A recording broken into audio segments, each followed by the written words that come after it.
الہ الا اللہ او کما قال النبی صلی اللہ علیہ وسلم۔ مسلمان ہونے کے ناطے ہماری بنیاد کلمہ لا الہ الا اللہ محمد رسول اللہ صلی اللہ علیہ وسلم ہے، اور یہ کلمہ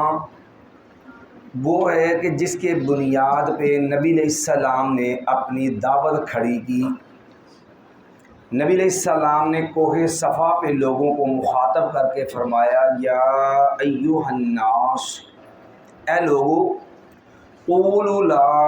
الہ الا اللہ، لوگو تم کہہ دو کہ صرف اللہ ہی الہ ہے۔ تملک العرب وتدین لکم بہا العجم، دیکھو سارا عرب تمہارے تابع ہو جائے گا، اور جتنا بھی عجمی علاقہ ہے اس کے بھی تم مالک بن جاؤ گے۔ یہ کلمہ تمہیں دنیا کے اندر معزز اور حاکم بنا دے گا۔ یہ وہ کلمہ ہے لا الہ الا اللہ جو بنیاد ہے۔ اگر اسی کلمے پر بندے کو موت آ جائے، زندگی اس کی ختم ہو جائے، تو یہ وہ خوش نصیب ہے جو پکا جنتی انسان ہے۔ نبی علیہ السلام نے فرمایا، من کان آخر کلامہ لا الہ الا اللہ دخل الجنہ، جس بندے کی موت اس کلمے پہ آئی کہ وہ لا الہ الا اللہ پڑھ رہا تھا، تو یاد رکھو وہ جنت کے اندر داخل ہو گیا۔ امام ابو زرع رازی رحمۃ اللہ علیہ بہت بڑے محدث ہیں، اور بچوں کو حدیث اپنے شاگردوں کو حدیث پڑھا رہے تھے، اور زندگی کے آخری لمحات حدیث پڑھاتے ہوئے کہہ رہے ہیں، من کان آخر کلامہ لا الہ الا اللہ،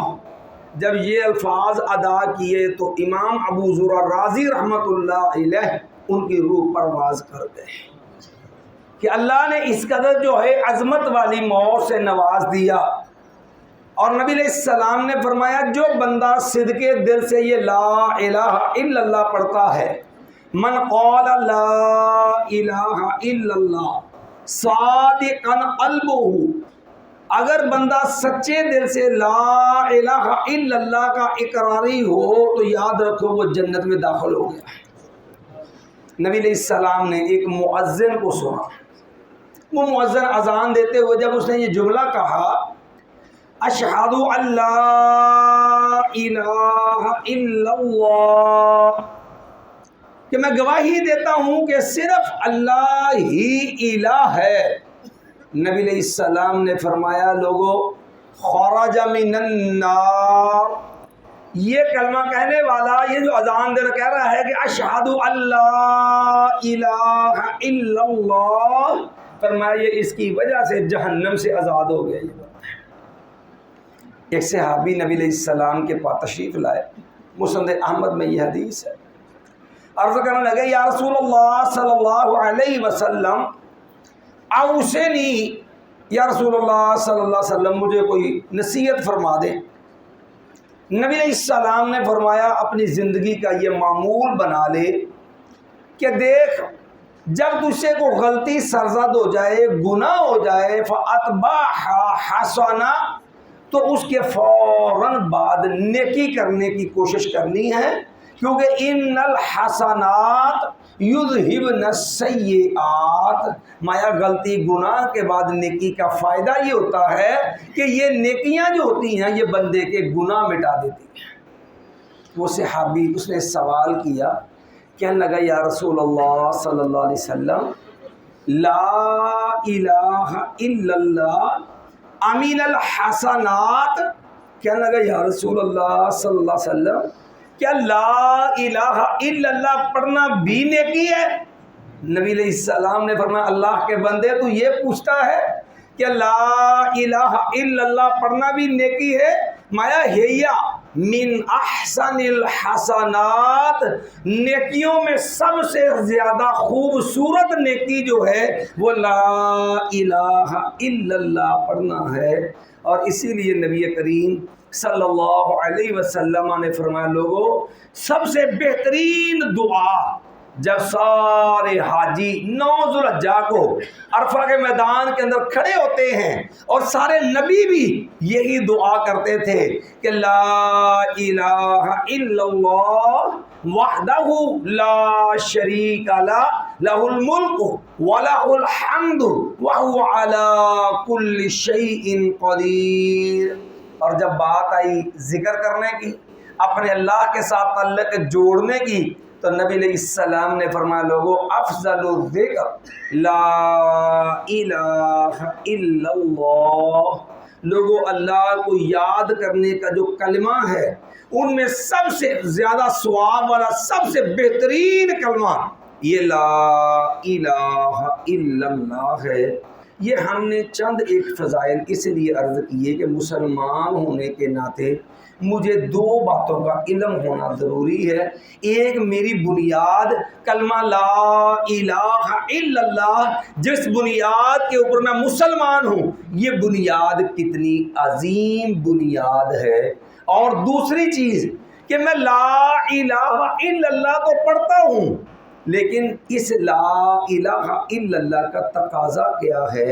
اس لا الہ الا اللہ کا مطلب کیا ہے، اس کا معنی کیا ہے، کیونکہ میرا عقیدہ ہے میں نے مرنا ہے، مر کے میں نے قبر میں جانا ہے، اور میرے پیغمبر علیہ السلام نے فرمایا قبر کے اندر سب سے پہلا سوال انسان سے یہ ہوگا من ربک، دنیا سے آنے والے لا الہ الا اللہ پڑھنے والے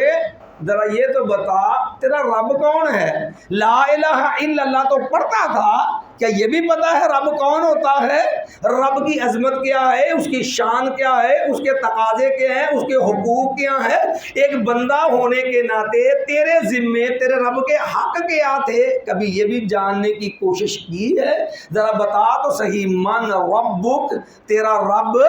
کون ہے؟ اسی لیے اللہ نے قرآن مجید کے اندر یہ نہیں کہا خالی کہ تم کلمہ پڑھ لو، اللہ نے کلمہ پڑھنے کا حکم نہیں دیا، بلکہ اللہ نے کلمے کو جاننے اور سمجھنے کا حکم دیا ہے۔ اس لیے فرمایا فَاعْلَمْ أَنَّهُ لَا إِلَٰهَ إِلَّا اللَّهُ، کہ اے مسلمان کلمہ پڑھنے والے اس حقیقت کو سمجھ کہ لا الہ الا اللہ کہ صرف اللہ ہی الہ ہے۔ یہ الہ کون ہوتا ہے، الہ کی خوبیاں کیا ہیں، الہ کون ہوتا ہے، اس کی نشانیاں پہچان کیا ہے؟ کیونکہ خالی زبان سے کلمہ تو منافق بھی پڑھتے تھے، لیکن وہ اس کلمے کو سمجھ کے اس کے مطابق بدلنے والے نہیں تھے۔ یہی وجہ ہے کائنات کے رب نے قرآن میں ایک صورت رکھی منافقون، کھوٹے لوگ، 2 نمبر لوگوں کا تذکرہ سورہ منافقون ہے، اور فرمایا میرے پیغمبر علیہ السلام یہ آپ کے پاس آتے ہیں اذا جاءک المنافقون قالوا نشہد انک لرسول اللہ واللہ یعلم انک لرسولہ واللہ یشہد انہم لکاذبون۔ فرمایا یہ آپ کی بارگاہ میں آ کے اپنے ایمان کا اظہار کرتے ہیں، آپ کو رسول اللہ بھی مان کہتے ہیں، لیکن اللہ کو معلوم ہے کہ یہ صرف زبان کی حد تک کہتے ہیں، حقیقت میں یہ انسان جھوٹے انسان ہیں۔ اور آخری بات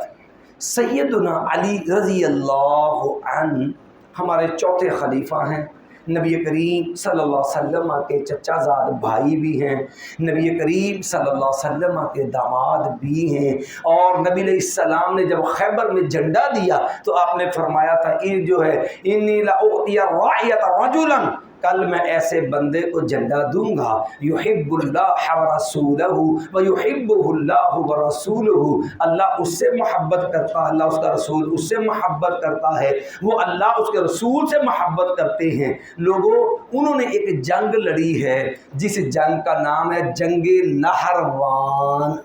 اور یہ خارجیوں کے ساتھ جنگ تھی۔ بظاہر یہ خارجی لوگ بڑا قرآن پڑھتے تھے، بڑی نمازیں،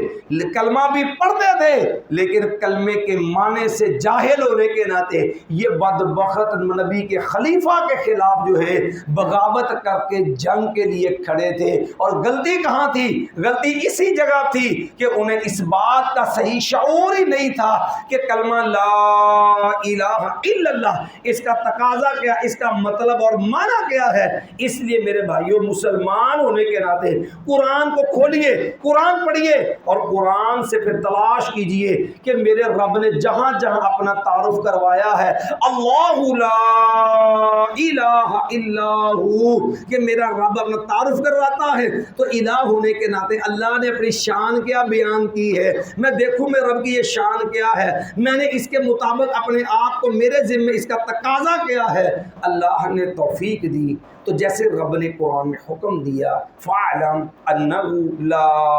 إِلَٰهَ إِلَّا اللَّهُ، کل سے انشاءاللہ ہم یہ واضح کریں گے قرآن کی روشنی کے اندر کہ الہ کا معنی کیا ہوتا ہے، میرے کلمے کا معنی کیا ہے۔ مسلمان ہونے کے ناطے کلمے کی بنیاد پہ میرے رب کے بارے میں میرا نظریہ کیا ہونا چاہیے تاکہ میں اپنے رب کی عبادت کروں تو بصیرت سے اور غیر اللہ کی بندگی عبادت سے محفوظ ہو جاؤں۔ اقول قولی ھذا استغفر اللہ لی ولکم ولسائر المؤمنین۔